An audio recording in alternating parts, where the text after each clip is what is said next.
Miniature की technique खास होती है, मिनिएचर इज डिफरेंट, क्या पाकिस्तान में मिनिएचर की कोई अप्रिसिएशन होती है? मिनिएचर बेसिकली जो टेक्निकली अगर आप देखें तो जो उसका मटेरियल है वो खुद एक बड़ा ऑर्गेनिक है, बहुत उसका नेचर से ताल्लुक़ है। हम सीपियों में रंग रखते हैं इंस्टेड ऑफ पैलेट में, जैसे आप पेंट बनाते हैं। अगर वेस्टर्न पेंटिंग का ट्रेडिशन देखें तो हम लोगों की जो मिनिएचर पेंटर्स की देखेंगे तो शेल्स के अंदर उन्होंने रंग बना बना के रखे होते हैं, ज़मीन पे बैठते हैं, सीपी के साथ ही अपनी सरफेस जो होती है जिसको हम वसली कहते हैं, बर्निश करते हैं, ग्लू खुद पकाते हैं मैदे के साथ। तो ये सारी चीज़ें बड़ी ऑर्गेनिक हैं, बड़ी नेचर के साथ ताल्लुक़ है। और फिर ख़ुद ज़मीन पे बैठ के काम करना, अक्सर आपने शायद देखा होगा या नहीं भी देखा तो सर्च कर लें कि वो हाथ पे रंग लगाए हुए होते हैं, तो क्योंकि वो पैलेट की जगह ये बॉडी यूज़ हो रही होती है अपनी खुद की। तो वो जो फील करने वाली चीज़ है वो मेरे ख्याल है कुछ और होती है उसकी, जब आप एक मिनिएचर बना रहे हो। तो मैं कई दफ़ा ये कह चुका हूँ इंटरव्यू में कि मिनिएचर पेंटिंग में पेंट करना मेरे लिए ऐसा है जैसे अपनी आप मादरी ज़बान में बात करें किसी के साथ।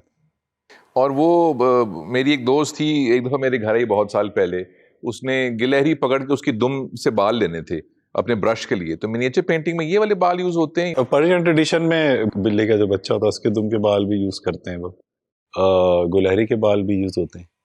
और जो आइडिया यही है कि बहुत सॉफ्ट बाल हों और बहुत एक फाइन उसकी टिप चाहिए होती है, जो एंड पे आके बालों का एक गुच्छा होता है जो टिप के ऊपर से तकरीबन 1-2 बाल ही होते हैं, तो वो इतनी बारीक लाइन होती है, एक बारीक बीनी का काम होता है। एक लड़का, वैसे तो इनका भाई जो है वो उसकी मैं इज़्ज़त तो ज़्यादा नहीं करता, बाहर दोस्त है अपना, चलो 2 भाई, वैसे तो भाई ये 4 हैं।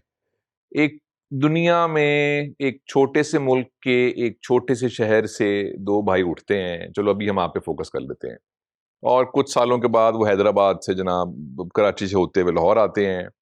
आता है, चलो एक की बात कर लेते हैं। और कुछ सालों के बाद यहाँ पढ़ने के बाद आर्ट वार्ट एक ऐसी फील्ड में जिसमें ब्रेक इन करना या ब्रेक थ्रू करना ग्लोबली बहुत मुश्किल है, क्योंकि उसमें क्रिटिकल चॉइस होती है और मार्केटिंग होती है और पता नहीं क्या कुछ है।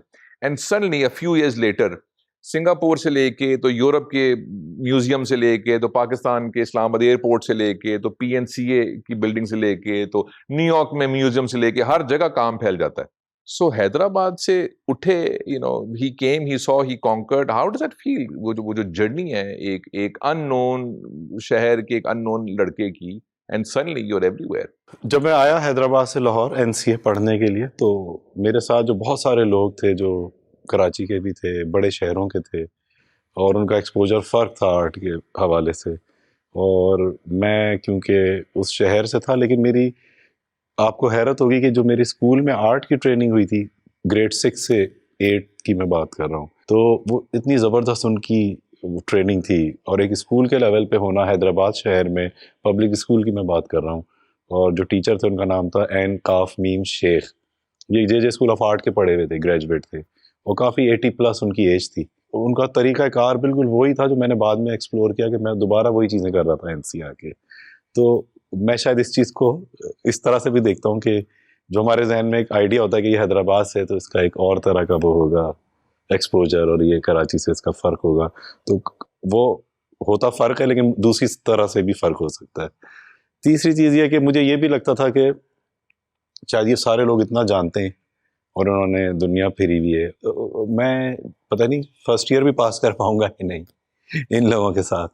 तो लेकिन वो बड़ी अच्छी गई। फिर सेकंड ईयर में मेरा ये ख्याल है कि शायद फर्स्ट ईयर ऐसी होती है, सेकंड ईयर मुश्किल होगी, लेकिन वो सेकंड ईयर में भी मैंने एक अच्छा रहा। तो वो मेरे ख्याल आपकी स्ट्रगल बढ़ जाती है, चैलेंजेस लेते हैं आप अपने लिए, और उनके साथ चलते हैं, बाकियों के साथ सीखते हैं एक दूसरे से।